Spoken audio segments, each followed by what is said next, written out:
Hi everyone, my name is Olsen and I'm the author of a new article in the Hague Journal of Diplomacy and its special issue on how Ministries of Foreign Affairs respond to the growing complexities in the 21st century. So the complex issue I'm looking at is what I call the issue of geoeconomic diplomacy.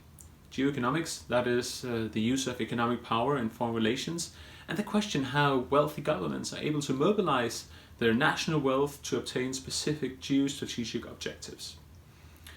We see this a lot these days when governments use financial and economic sanctions. We see it when governments support one conflict party over the other in armed conflicts, or when governments try to fend off strategic economic sectors through trade policies.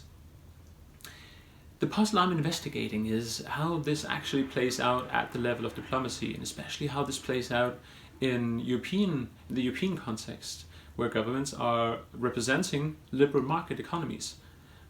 So in this context, governments are eager to use economic power and economic wealth, while this economic wealth is actually mostly on private hands. It's not under the direct control of governments. So I'm asking myself, by using the concept of geoeconomic diplomacy, how do diplomats go about this? And what I try to show by opening up the black box of the state and look into the machinery of diplomacy is how diplomats are forging networks with all kinds of state and non-state actors relevant to specific geoeconomic policy.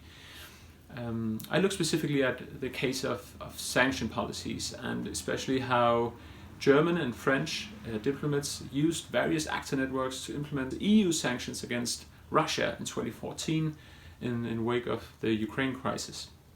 So by analyzing the organizational and practical responses by the Quai d'Orsay in Paris and the Auswärtiges Amt in Berlin, the two largest MFAs in Europe, I try to show how these actor networks are relevant and actually formative of how governments are able to use their economic power in foreign relations.